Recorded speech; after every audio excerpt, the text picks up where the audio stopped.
Assalamualaikum warahmatullahi wabarakatuh.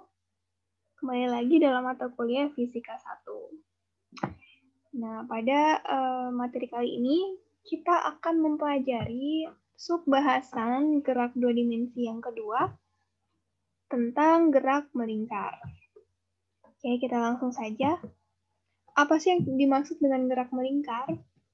Jadi sederhananya gerak melingkar itu adalah gerak benda yang lintasannya berbentuk lingkaran, baik itu lingkaran penuh maupun setengah lingkaran. Oke, misalnya gerak partikel dalam siklotron yang lintasannya berbentuk lingkaran, atau mungkin kalau misalnya ada sirkuit balapan yang bentuk lintasan yang lingkaran juga itu termasuk gerak melingkar. Oke, kita lihat. Nah, misal kita gambarkan seperti ini. Ada suatu benda. Benda ini kita anggap peluru atau benda aja gitulah ya. Benda posisinya sejauh R.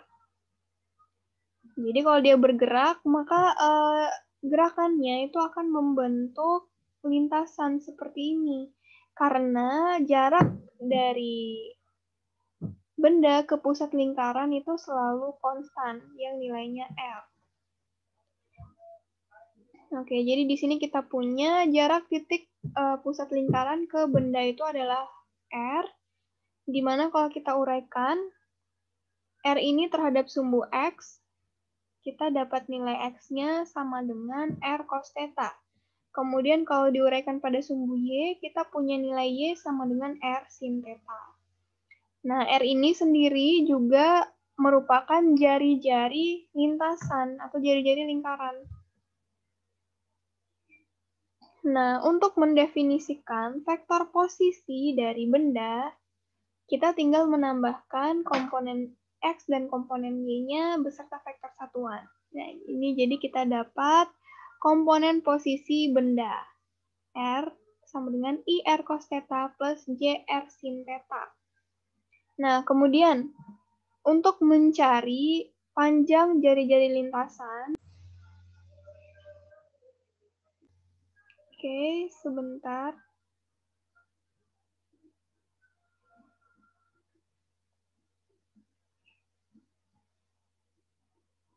Oke. Selanjutnya.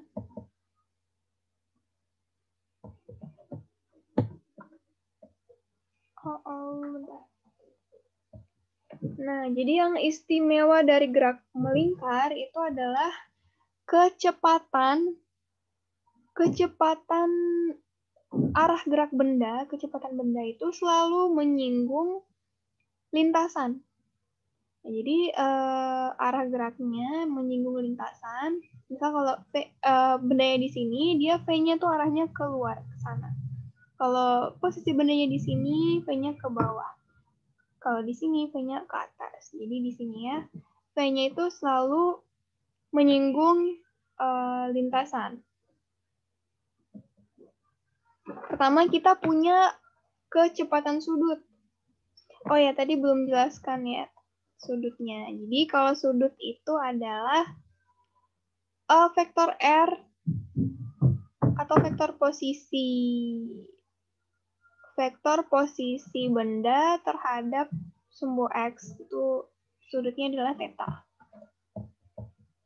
Kemudian kecepatan sudut atau omega. Kecepatan sudut itu menyatakan perbandingan perubahan sudut per perubahan waktu yang ditempuh oleh perubahan sudut tersebut. Jadi kecepatan sudut atau disebut omega sama dengan delta T per delta T. Kalau misal kita lihat di sini, pertama posisi awalnya bendanya ada di sini, kemudian bergerak ke posisi kedua, sehingga ada perubahan sudut antara keduanya, yang besarnya adalah delta T.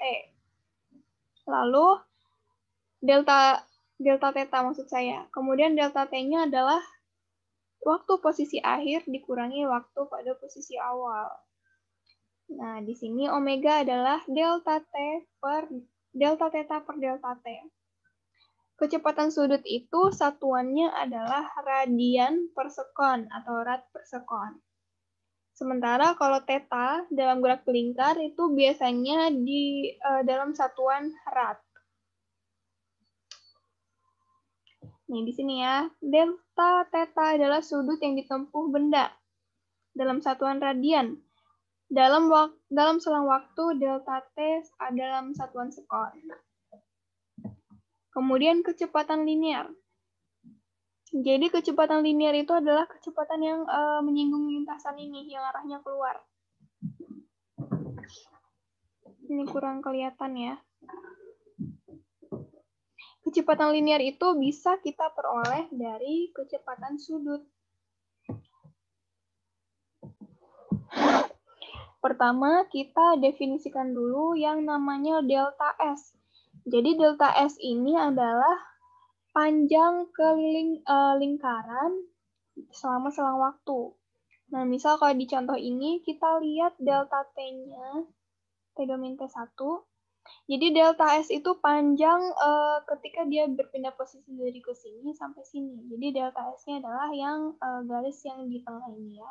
Ini adalah delta S, atau panjang keliling lingkaran selama selang waktu. Nah, delta S ini nilainya adalah jari-jari dikali perubahan sudut. Delta S sama dengan R kali delta T. Sehingga kita dapat turunkan laju bendanya. Oke, maaf tadi ada gangguan sedikit ya. Kita lanjut. Oke, jadi laju benda atau V itu bisa kita tentukan. Nah, V kan kalau dalam rumus, V itu adalah jarak dibagi waktu. Nah, dari sini V sama dengan delta S per delta T. Di mana delta S-nya sendiri itu besarnya adalah R theta. Sehingga kita bisa tulis nih, R theta delta R dikali delta theta per delta T sama dengan R kali omega. Kan delta theta per delta T itu adalah omega. Oke, jadi kita dapat laju benda besarnya adalah V sama dengan R dikali omega. Kemudian, gimana kecepatan bendanya? Kecepatan benda itu bisa kita peroleh dari persamaan posisi benda. Nah, yang persamaan posisi yang tadi, yang R-nya, dari sini, persamaan yang awal ya, dari sini, kita turunkan persamaan ini terhadap T. Oke. Kalau diturunkan, sehingga kita peroleh kecepatan adalah R d theta per dt min I sin theta plus J cos theta. Nah, mengingat kalau d theta per dt itu adalah omega, sehingga kita peroleh V atau kecepatan adalah R omega min I sin theta plus J cos theta. Jadi kalau kecepatan itu kan dia besaran vektor, sehingga harus dituliskan vektor satuan. Sementara kalau yang laju tadi adalah besaran skalar, sehingga kita tidak perlu menuliskan vektor satuannya. Oke, selanjutnya adalah percepatan sudut. Jika kecepatan sudut berubah terhadap waktu, maka gerakan tersebut memiliki kecepatan sudut. Jadi, atau bisa sederhananya, perubahan kecepatan sudut per satuan waktu. Nah, itu adalah percepatan sudut atau alfa. Di sini alfa itu dirumuskan dengan delta W per delta T. Nah, kalau untuk delta T yang sangat kecil atau delta T-nya mendekati 0, persamaannya menjadi alfa sama dengan d omega per dt. Jadi ini. Nah, untuk satuannya percepatan sudut itu adalah rad per sekon kuadrat. Oke, maaf ada bunyi-bunyi karena ada pekerjaan di rumah ya. Lalu, percepatan tangensial. percepatan tangensial ini adalah percepatan yang arahnya menuju keluar lingkaran. Oke. Untuk percepatannya kita bisa turunkan dari percepatan linear ya. Kalau A sama dengan V dikali T. Nah, kalau misal kita tinjau pada selang waktu yang sangat kecil, A itu sama dengan dV per dt. Kemudian V-nya ini kita pakai kelajuan tadi, yang besarnya adalah R dikali omega. Sehingga AT sama dengan dR omega per dt. Atau sama dengan R d omega per dt. Nah, d omega per dt itu adalah percepatan sudut atau alfa. Nah, sehingga kita peroleh percepatan tangensialnya atau AT sama dengan R dikali alfa. Sementara kalau ditanya vektor percepatan tangensialnya, kita bisa tuliskan ke dalam seperti ini. AT sama dengan R alfa dikali min I sin theta plus J cos theta. Oke, selanjutnya percepatan sentripetal. Jadi, percepatan sentripetal itu adalah percepatan yang selalu mengarah ke pusat lingkaran. Besarnya berapa? Jadi, kalau sentripetal itu besarnya adalah V kuadrat per R. Di mana V kuadrat itu tadi kan R kali omega. Kuadratkan terus per R sehingga sisa R dikali omega kuadrat.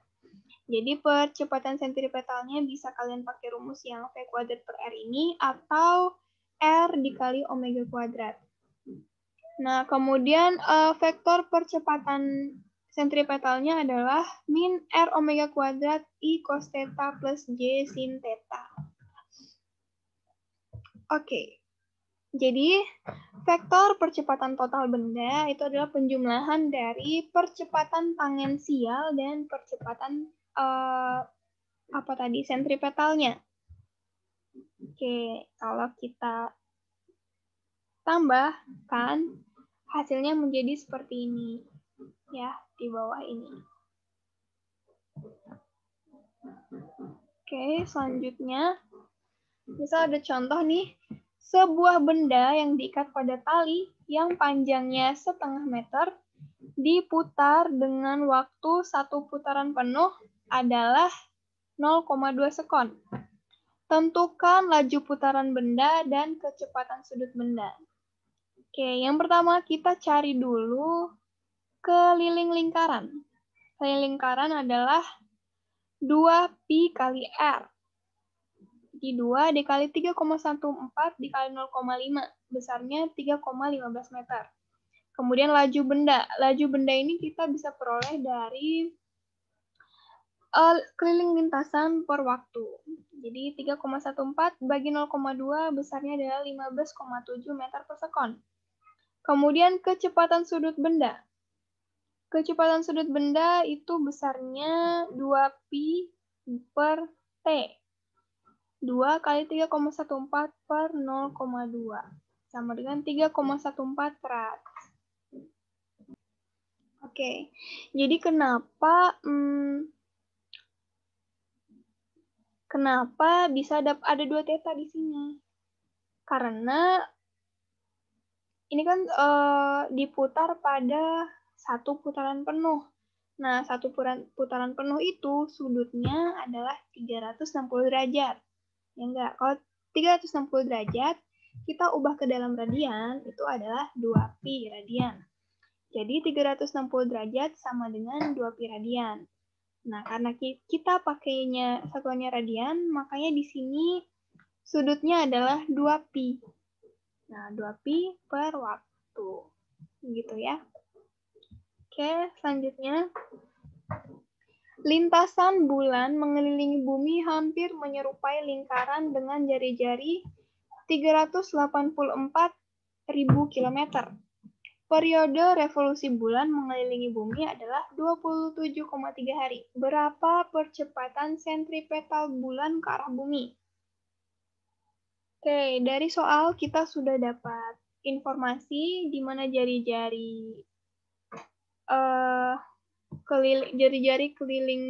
jari-jari lintasan ya bulan mengelilingi bumi adalah 3,84 kali 10 pangkat 8 meter. Kemudian periodenya 27,3 hari, kita ubah ke dalam satuan sekon, hasilnya menjadi 2,36 kali 10 pangkat 6 sekon. Kemudian keliling lintasan bulan, atau S sama dengan 2pi kali R. Yang besarnya 2 dikali pi dikali 3,84 kali 10 pangkat 8, sehingga hasilnya adalah 2,4 kali 10 pangkat 9. Terus untuk mencari percepatan sentripetal bulan, pertama kita harus tahu dulu laju dari bulan tersebut. Laju gerak melingkar bulan. Nah, laju gerak melingkar bulan itu rumusnya adalah keliling dibagi waktu. Sehingga 2,4 dikali 10 pangkat 9 dibagi 2,36 kali 10 pangkat 6, hasilnya adalah 1,02 dikali 10 pangkat 3 meter per sekon. Kemudian percepatan sentripetal bulan, kita bisa pakai rumus yang tadi, di mana A sama dengan V kuadrat per R. Jadi V-nya udah dapet 1,02 kali 10 pangkat 3, kita kuadratkan, dibagi R-nya 3,84 kali 10 pangkat 8 meter. Nah, sehingga kalau dihitung, percepatan sentripetalnya sebesar 2,71 kali 10 pangkat minus 3 meter per sekon kuadrat. Selanjutnya, ini ada kondisi tetap, lepas, dan jatuh. Misal, gaya yang bekerja ke pusat lingkaran adalah FC. Agar benda M ini itu tetap pada lintasan lingkaran, ya, maka lajunya itu harus lebih kecil, maka laju benda itu harus sama dengan F. Sama dengan V maksudnya. Jadi VC sendiri ini adalah laju benda supaya benda itu tetap pada lintasan lingkaran. Nah, besarnya adalah VC sama dengan akar FCR per M. Kalau kalian bingung, FC per M ini dia dapat dari rumus percepatan, ya. Rumus percepatan A sama dengan F kali A sama F sama dengan M kali A. Jadi kalau A-nya aja F per M. Terus tadi percepatan sentripetal ada V kuadrat per R. Jadi disama dengankan sehingga kita dapat VC-nya adalah akar VC FC kali R per M.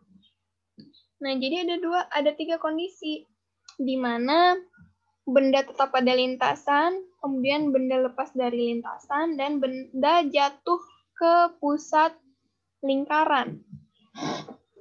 Nah, kalau kecepatan benda itu tiba-tiba lebih besar dari nilai VC, maka benda itu akan keluar dari lintasan, akan terlepas. Sementara, kalau laju benda lebih kecil dari VC, maka benda ini akan perlahan-lahan menuju ke pusat lingkaran. Jadi makin lama lingkarannya makin kecil sampai ke pusat lingkaran.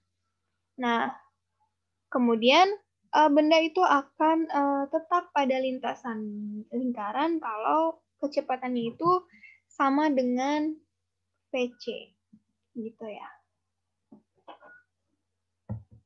Selanjutnya, ini ada aplikasi dari gerak melingkar.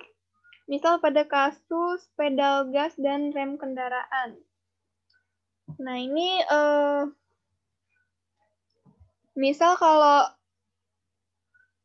pedal gas ya, kita injak gasnya kan mesinnya nyala terus rodanya muter. Kalau makin ditekan makin cepat. Nah, kalau makin cepat, dia menghasilkan percepatan sudut yang nilainya positif. Jadi kalau putaran roda ban itu makin cepat, maka percepatan sudutnya dia bernilai positif. Sementara pedal rem di sini kan dia digunakan untuk memperlambat putaran roda sehingga menghasilkan percepatan sudut negatif. Gitu. Kemudian ada satelit geostasioner. Jadi udah di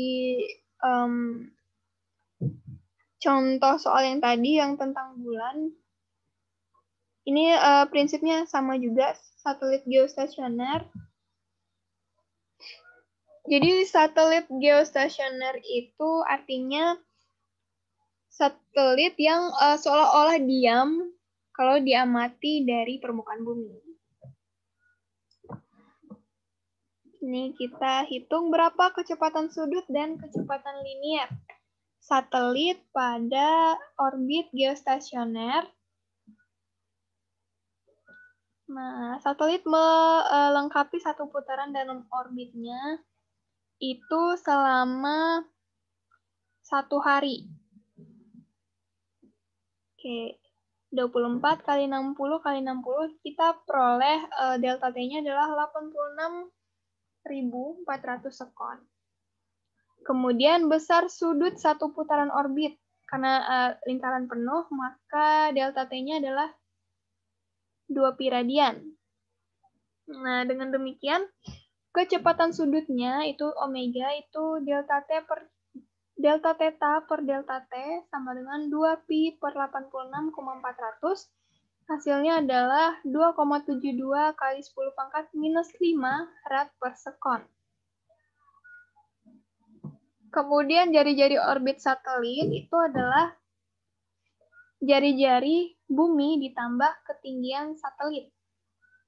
Jadi kalau jari-jari bumi sekitar 6.400 km, ditambah ketinggian satelit dari permukaan bumi 36.000 km, kalau ditambah jadi 42.200 km.